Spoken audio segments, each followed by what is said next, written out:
ہے کہ اتنا بڑا فیصلہ اور اتنی جلدی آپ کو پتہ چل گیا کہ پارلیمنٹ میں یا اس قومی اسمبلی میں بیٹھنے کا کوئی فائدہ نہیں؟ شکریہ مطیب اللہ جان. اس کو آپ جلدی کرتے ہیں، میرے خیال میں بہت دیر بعد میں نے فیصلہ کیا، لیکن وہ کہتے ہیں دیر آئے درست آیت.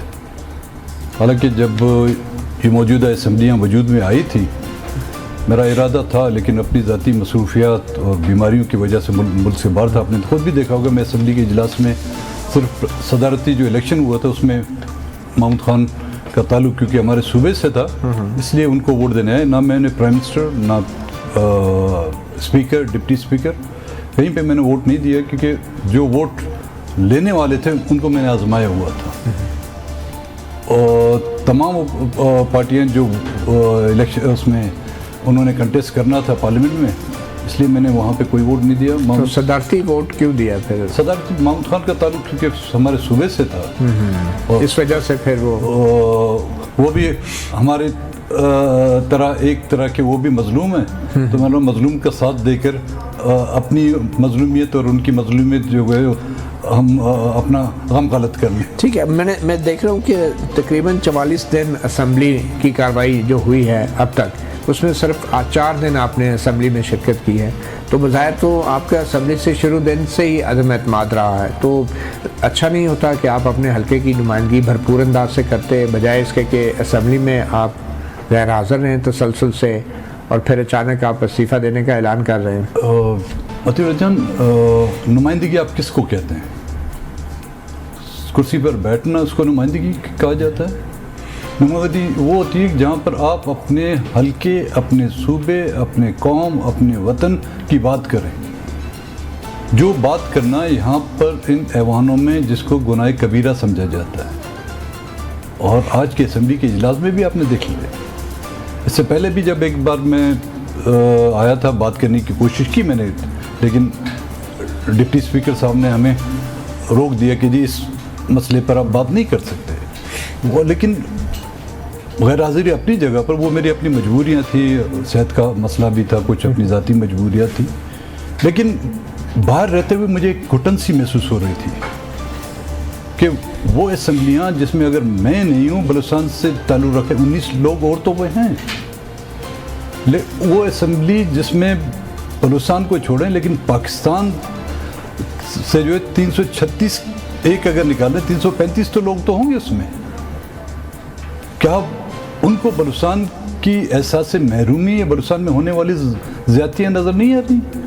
ان کو یہ نظر نہیں آ رہا کہ کیئر ٹیکر کے حکومت کے دوران یہاں پر جو بچیوں پر جو لاٹھی چارج ہوئی، آپ خود اس کے چشمدید گواہ ہیں، اس پر بحث نہیں ہو سکتی. بلوچستان کے مسئلے کو کس طرح حل کون کرے گا؟ یہ پارلیمنٹیرین کرے گا، یہ پارلیمنٹ کرے گا، یہ حکومت کرے گی. جب ان اداروں میں بیٹھ آپ بحث نہیں کر سکتے، اس پر بات نہیں کر سکتے، تو پھر اس کرسی پر بیٹھنا یا کیفیٹیریا میں جا کے ہم نے چائے کے گھونٹ لینا اور ہنسی مذاق کرنا، اس لیے تو میرے لوگوں نے مجھے وہاں نہیں بھیجا تھا. تو یہ آپ کی پارٹی کا ایک اصولی فیصلہ ہے کہ قومی اسمبلی میں نہیں آپ؟ پارٹی کا فیصلہ نہیں ہے.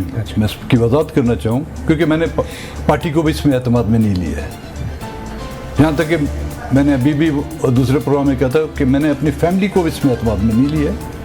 میں اس کو اپنا ضمیر پر ایک بوجھ سمجھتا تھا، اور آج یہ بوجھ اتار کے میں بہت ہلکا فیل کر رہا ہوں. تو یہ ضمیر کا بوجھ آپ کے سینیٹر محمد قاسم اور میر جاوید مینگل بھی محسوس کرتے ہیں؟ دیکھیں، پارٹی اگر فیصلہ کرے گی، میں نے نہ پارٹی کا اجلاس بلایا، نہیں پارٹی کے دوستوں سے پارٹی کے دوستوں کو یہ تک پتہ نہیں کہ میں اسلام آباد پہنچا ہوں، وہ مجھے دبئی رابطہ کر رہے ہیں. آج کوئی پروگرام ہو رہا تھا وہاں پہ کوئٹے میں، تو جب والد کی برسی کے حوالے سے اور میری یہ جو نیوز چلی تو پھر وہ رابطہ کر رہے ہیں کہ آپ کب پہنچے. میں آیا ہوں بڑے سیکرٹ مشن پہ.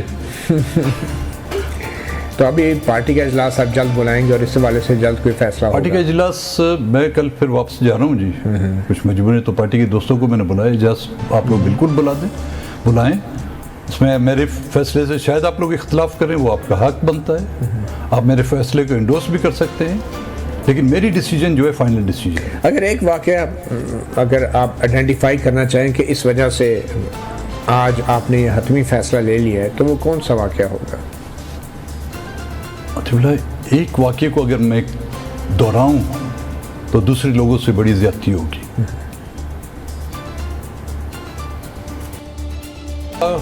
کسی مہینے کا کوئی ایک دن بتائیں جس میں ہمارے لوگوں کے خلاف پہ جو ہے زیادتیاں نہیں ہوئی ہیں. کوئی ہفتے کا کوئی ایک دن بتائیں مجھے, کیلنڈر میں کوئی ایک تاریخ اس کو مارک کریں کہ اس دن پہ یہ زیادتیاں نہیں ہوئی ہیں, تو میں بالکل آپ کو پھر اس کی تفصیل میں. کوئی ایسا دن نہیں گزرتا. لیکن اہمیت اس بلوچستان کی ہم نے دیکھی جی. پارلیمنٹ میں رہ چکا ہوں گزشتہ جو 2018 کا. میں نے اردو میں بات کر رہا تھا. میں نے ہاں یہ ہوتا کہ جو میں بلوچی میں بات کرتا یا برائی میں بات کرتا ان کو سمجھ میں نہیں آتی. اردو میں جب بات کرتا تھا وہ باتیں ان کو ناگوار گزرتی تھیں, اور اس وقت مجھے کہا جاتا تھا کہ جی آپ ایسی باتیں کریں گے تو آگے آپ کو الیکشن میں موقع نہیں دیا جائے گا. تو اس دفعہ آپ کو موقع دیا گیا. دیکھیں ایسا موقع دیا کہ وہ ایسے موقع بار بار نہیں آتے. نہیں پھر بھی آپ کو لگتا ہے کہ آپ کو جتایا گیا؟ ہرایا گیا, مجھے جتایا نہیں گیا. مطلب لیکن پھر بھی میں نے صرف مجھے نہیں ہماری پارٹی کو جی. ہاں میں آپ کی بات کر رہا ہوں. تو آپ تو جیتے نا, آپ کو جتایا تو نہیں گیا. کوشش تو انہوں نے بہت کی. مارجن اتنا زیادہ تھا, 65,000 ووٹ بلوچستان کے علاقے سے لینا آسان نہیں. اور ہماری علاقہ دور دراز علاقہ, ایک حلقہ جو ہے 36,000 40,000 اسکوائر کلومیٹر ہے. ہم دن رات ایک کر کے لوگوں کی منتیں کرتے ہیں کہ جی آپ ہمیں منتخب کر کے لائیں, آپ کے مسئلے جو ہے وہاں پر ہم زیر بحث لائیں گے. حل اپنی جگہ پر سٹیج وائز ہوتا ہے. پہلے آپ ان کو بتاتے ہیں, ان کو سمجھاتے ہیں, اگر ان کو سمجھ آئی تو پھر وہ حل ہوتے ہیں. جب وہ سننے کے لیے تیار نہیں, کون؟ ریاست, پولیٹیکل پارٹیاں. لیکن پارلیمنٹ کے اندر بطور ایم این اے کیا آپ ریاست کو سناتے ہیں یا آپ حکمران اور حکومت کو سناتے ہیں؟ یہ سب ہمارے اس ریاست کے حصے ہیں نا. میں میڈیا کو بھی سناتا ہوں, ماں سوائے چند ایک میڈیا پرسنس کے. آپ مجھے بتائیں بلوچستان کا مسئلہ کتن کو سمجھ میں آ رہا ہے؟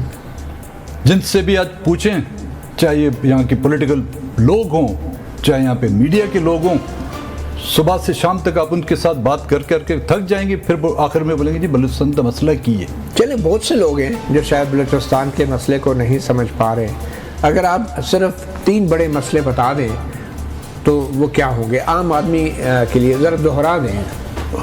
عطیہ اللہ, زیادتیاں 1947 سے جو ہے نا جو خشت رکھی گئی ہے وہ ٹیڑھی رکھی گئی. بنیادی اینٹ جب آپ ٹیڑھی رکھیں گے تو اس عمارت کو جتنا آپ اونچا لے جائیں گے اور جتنی خوبصورتی اس میں لیں گے, اس میں وہ جھکاؤ ضرور رہے گا. وہ اینٹ کیا ہے؟ وہ اینٹ یہ ہے کہ پہلے دن بلوچستان کے لوگوں کی منزی اور منشا کے مخالف شامل کیا گیا. ہمارے لوگوں نے کچھ نے اس کو تسلیم کیا, کئیوں نے ان کو تسلیم نہیں کیا.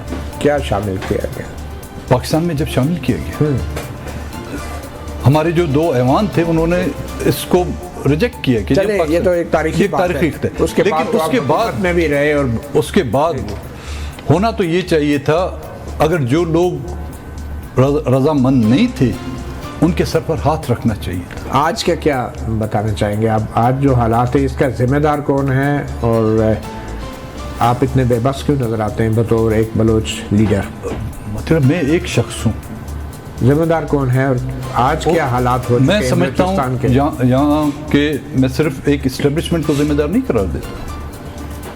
یہاں کی وہ پولیٹیکل پارٹیاں ہیں پاکستان کی, وہ لیڈرشپ ہے جو اپنے آپ کو جمہوریت اور اس ملک اور اس آئین کے پاسبان کہتے ہیں, وہ اس کے ذمہ دار ہیں. یہاں کی عدلیہ اس کی ذمہ دار ہے, یہاں کا میڈیا اس کا ذمہ دار ہے. ہر وہ شخص جس نے بلوچستان پر ہونے والی زیادتیوں پر آنکھیں بند کی ہوئی ہیں وہ اس کی ذمہ دار ہے. مگر بلوچ کے سیاستدان اور لیڈران استعمال بھی تو ہوتے رہے وفاق کے حکومت گرانے کے لیے, چاہے وہ باپ پارٹی کی شکل میں ہو, چاہے آپ لوگ جب عمران خان کی حکومت میں شامل ہوئے تو آپ سمجھتے ہیں کہ آپ بھی ان میں شامل ہیں, ان ذمہ دار لوگوں میں جو اس وقت صورتحال ہے بلوچستان کی؟ دیکھیں, استعمال ہم ہوئے ہیں تو پھر استعمال ہونے کی کوئی وجوہات ہوں گی. ہمیں استعمال کیا کیوں کیا؟ کس نے کیا؟